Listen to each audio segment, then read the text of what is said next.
OMRT number 13. Finally getting the hang of some of this pan and zoom, which should help the videos out quite a bit. Hello from southern Ecuador, from the town of Vilcabamba in South America.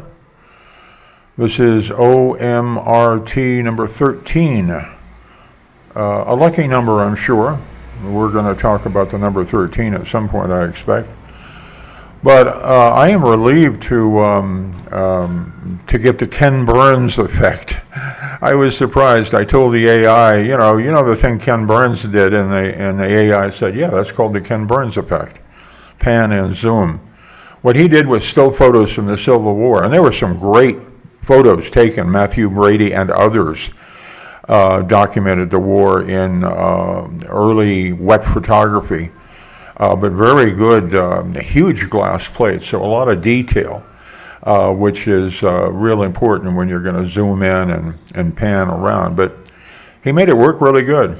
I'm going to see if I can get it to do something interesting for my drawings and paintings. Well, this ought to be motion sickness inducing.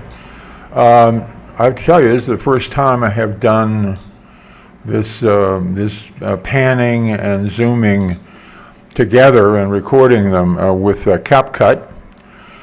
The learning curve is like going up the side of a ridge. You got to get your footing, and then you go a little further, and you get your footing, and you go a little further.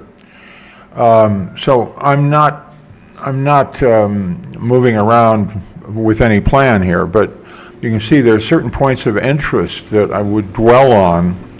The next step, dwell on them and make some thematic use of them. I could even insert another video in here, faded in at some point, like, a worlds within worlds sort of thing. Now, this is watercolor. What I do is I splash the watercolor on in different colors, then I go back in with a pen and let whatever suggest, some shape. That's the coffee being ready.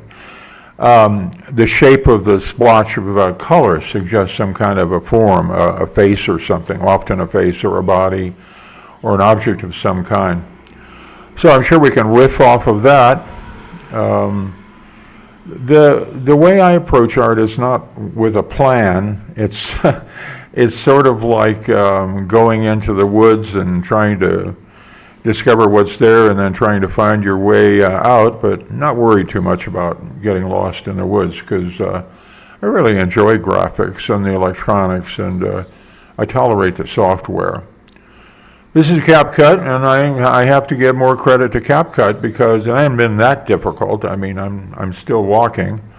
To bring up. Next thing is green screen, and I'm going to go into the big city and get some green fabric and have a local carpenter make a frame for me, and I'll have this stuff stretched over the frame and see what interesting effects I can have then. The fear of the number 13 is so prevalent that it has its own clinical name, Triskaidekaphobia.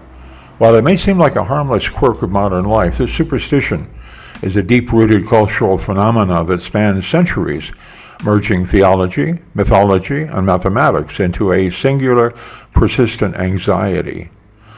The most cited origin for the unlucky 13 comes from the Christian tradition of the Last Supper.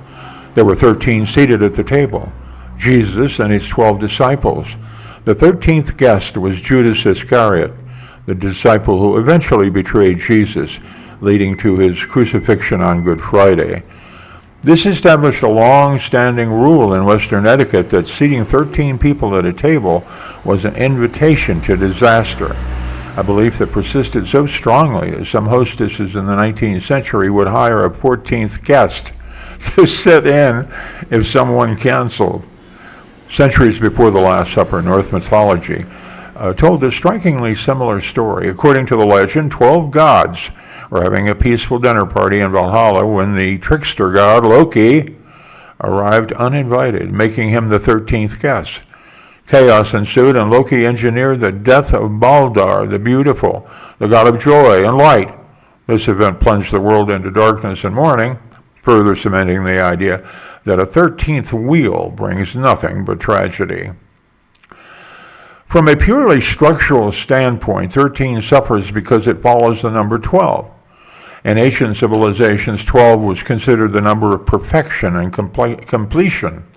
There are 12 months in a year, 12 signs of the zodiac, 12 hours on a clock. There are 12 tribes of Israel and 12 Olympian gods. The number 12 is highly divisible and orderly. In contrast, 13 is a prime number. It is restless and awkward. It breaks the symmetry of the dozen. By stepping outside of the boundaries of a complete cycle, 13 becomes associated with the unknown, the irregular, and the chaotic. The superstition reached its peak when paired with Friday. In many cultures, Friday was already considered unlucky, the day of the crucifixion in Christianity, and historically Hangman's Day in Britain. When the date falls on the 13th, the anxiety doubled. This was popularized in the 20th century by the horror film franchise, but historically, events like the mass arrest of the Knights Templar on Friday, October 1307, provide a historical, if perhaps coincidental, anchor for the fear. Today, the bonfire of this vanity is visible in our architecture. It is estimated that over 80% of the high-rise buildings in the U.S. do not have a labeled 13th floor, skipping from 12 straight to 14. The airlines often omit Rule 13, and hospitals frequently avoid using Room 13.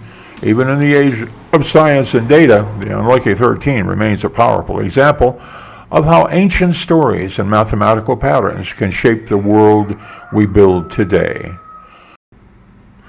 That's encouraging. Getting the pan and zoom effects to work in CapCut, yeah, that improves things a great deal. I was thinking about this. I'm sure there's a lot of people that get into this that they want to understand everything and how to use everything before they even start. Which of these billionaire companies has the motto, run fast, break things? It's perfect. It's perfect.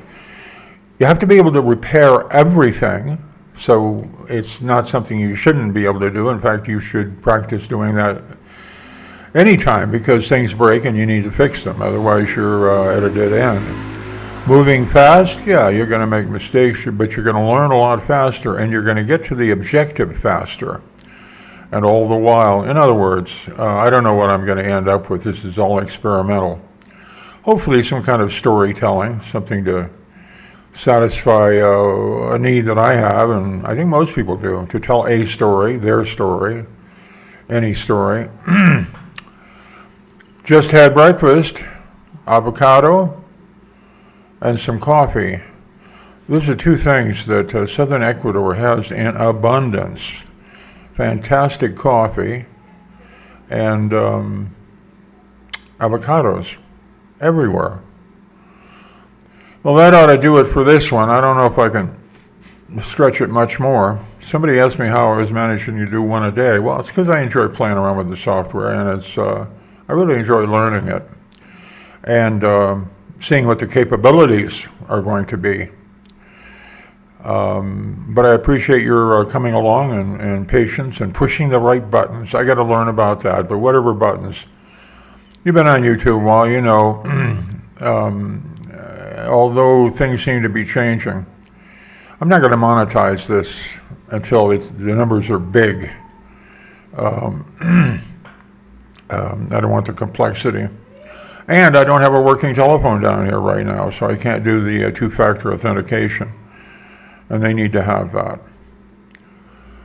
Time to say goodbye. Time to push the button and turn the camera off. I wish you all the best. Until I see you again, ciao.